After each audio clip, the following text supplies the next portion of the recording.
Namaskar. This is Akhilesh Bhargava. Welcome to Tit-Bits on Business and Finance with me. The rupee has been steadily depreciating against the US dollar since February 2022, and it has been touching all-time lows since then. It touched rupees 80.05 to a dollar on Tuesday, its lowest ever, before temporarily recovering to rupees 79.92 to a dollar that day, only to close at over rupees 80 the next day, which is yesterday. The efforts of the government and the Reserve Bank may have slowed the decline of the rupee, but they have not been able to reverse it or stop it either.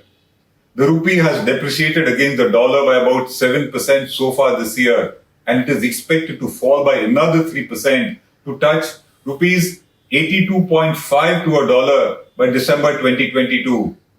In defending the rupee and in making foreign exchange payments because of FPI exits in particular, India's forex reserves are down by about $51 billion so far this year to fall to $580 billion, and much more will have to be spent by the Reserve Bank in the coming months in order to stabilize the rupee in the currency spot and futures markets. Foreign investors have already sold Indian equities of $28.4 billion so far this year, as also bonds of $2.3 billion, and more is expected to be sold by them as the dollar strengthens further. A huge amount of foreign loans are due for repayment by the corporates and by the government in the next 18 months. And yet, despite this fall in the rupee value, neither is the government alarmed and nor is the Reserve Bank so worried about it. The finance minister remarked that the rupee has depreciated by about 25% since December 2014, that the rupee is well managed according to her, and that there is nothing to be overly worried about the ongoing rupee fall. As a general rule, a deteriorating rupee is always a matter of concern, for it reflects the relative comparative weaknesses of the Indian economy versus those of others. Usually, a rupee decline against the dollar could mean a decline against other currencies also, like the euro, the British pound, etc., as exchange rates among different currencies tend to equalize. But this time, it has been an unusual pattern. While the rupee has fallen against the American dollar, it has actually appreciated by 9.95% against the Japanese yen, by 4.49% against the British pound, and 3.01% against the euro. It is being pointed out to the critics of the rupee depreciation that other currencies have eroded much more against the dollar and that India is much better off, particularly citing the fall of about 12% of the euro to the dollar, such that for the first time in 20 years, the dollar is worth more than the rupee, more than the euro. But if you note the fall of other currencies of nations with comparable economies like India's, you will note that India is not really so much better off in the matter of its currency depreciation as is being made out to be. As against the rupee's fall of about 7% against the dollar, the Mexican peso has fallen by about 0.9% only. The Indonesian rupiah is down by 4.4%. The Brazilian real is down by 5.5%. And interestingly, the Russian ruble and the British pound have appreciated and not depreciated against the dollar. So it's not that we are in some great position. We thus need to understand the reasons for the rupee's fall and what is the emerging picture because of it.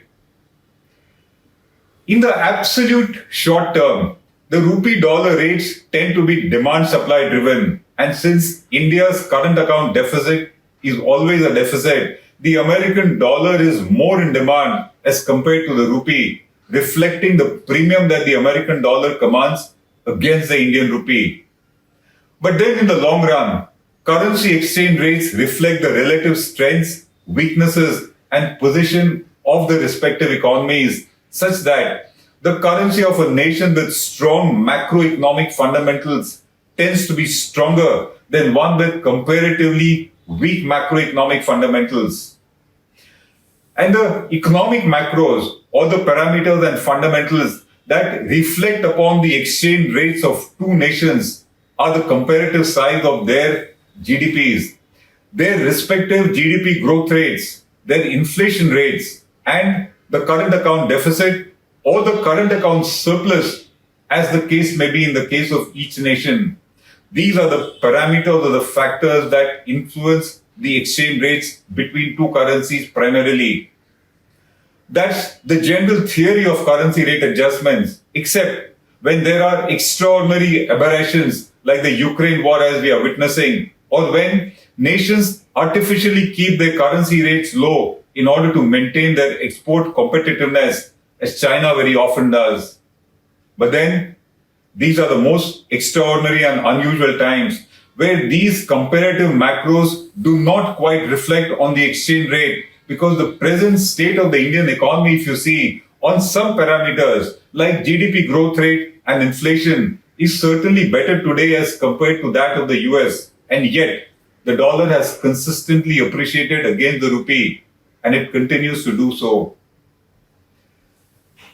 The fact is that this depreciation of the Indian rupee against the dollar is less to do with the comparative macros of the two nations and is more to do with the rising demand for the dollar because of its consolidation against most currencies of the world, because of its status of being the world's reserve currency. It is also due to the flight of dollars to the USA because of the US Fed's ongoing interest rate increase and monetary tightening. The dollar has presently appreciated against the rupee more because of a slew of short-term factors at play and less because of long-term macro fundamentals that we talk about. And what are those factors at play which have been influencing the rise of the dollar against many currencies? The first one, when we talk about the dollar and the rupee, the exit of FPI and foreign investors from the Indian bourses, due to which over $30 billion has been pulled out of India, is seen to be one of the reasons why our forex reserves have been depleting and the dollar has appreciated. The second is India's rising current account deficit due to the rise in prices of crude oil and other commodities, such that it touched a record $26 billion in June 2022 alone. That was our current account deficit for the month of June. And financial year 2023 is expected to end with a current account deficit of about 3% of India's GDP. And that is reflecting on the dollar rates. India's balance of payments will be in deficit this year after a surplus in the balance of payments for the past 3 years, reflecting a rise in demand for dollars. At this point, due to a recovery in India's growth, there has been an uptick in imports, which too has boosted the local demand for dollars and also boosted its price. The next factor for this appreciation of the dollar is the US interest rate hikes, which have triggered the flight of dollars to the US, resulting in a massive sell-off and exit by the foreign investors from the Indian stock markets. The aggressive monetary tightening by the US Fed has been a key factor for the dollar appreciation worldwide. Further, while the RBI does intervene in the domestic currency markets to support the rupee, there is a limit to which it can do so. Such intervention results in a depletion of our forex reserves, and thus, beyond a point, the market forces have to be allowed to determine the currency exchange rates, which is what the Reserve Bank is doing at the moment in a calibrated manner, even if it means that the value of the rupee has been falling. The RBI so far has been in a wait, watch, and vigilant mode, cautious about spending too much of its reserves in order to defend the rupee and letting it slide down in a gradual manner. And finally, the short-term factor which is impacting the exchange rates is that the US dollar is the world's reserve currency, and amidst the Ukraine war disruption and conflict, it has been gaining strength against all major currencies due to the jump in the global demand for dollars as the reserve currency. An appreciating dollar may be good news for the exporters who will earn windfall gains on their dollar export receivables and whose export items will become much more competitive. But it is bad news for all those who need to spend and pay in dollars, whether it be the importers, whether it be those who have to repay forex loans, or those intending to study abroad, or the overseas travelers, etc. And this depreciation of the rupee will hit consumer demand for import-intensive businesses like manufacturers of consumer electronics, etc. The dollar appreciation will fuel inflation further, and it will also add to the government's fiscal deficit due to a rise in fuel and fertilizer subsidies. It will also compel the Reserve Bank to spend dollars to defend the rupee, resulting in a further depletion of India's forex reserves, which have already fallen from a high of $640 billion in September 2021 to $580 billion now. More than the pace of the fall in the rupee value, the RBI is more concerned about volatility in the currency exchange rates, and that will need the Reserve Bank to spend dollars and defend the rupee in currency spot markets from time to time. That perhaps explains why reports say that the Reserve Bank may be willing to spend up to $100 billion in order to defend the rupee in case going forward there is a rapid depreciation in the rupee's value. That is about a sixth of India's total forex reserves. The purpose of doing this is to prevent volatility in the rupee, and that needs to be prevented, and that is what the Reserve Bank is always very sensitive about. While the markets expect the rupee depreciation to continue, its pace and extent will depend on numerous factors, which include the frequency of and the extent of interest rate hikes by the US Fed. It includes global crude oil prices.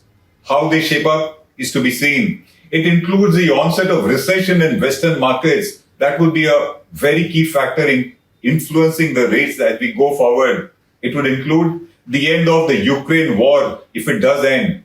The extent of Reserve Bank's intervention to defend the rupee will also be a key factor, much as India's current account deficit and certainly the emerging macro fundamentals of the US and the Indian economy, including the GDP growth, the inflation, and the exports, are going to determine the direction of the rupee-dollar exchange rate. The point to note is that with each successive interest rate hike in the US, the dollar is expected to appreciate further in value.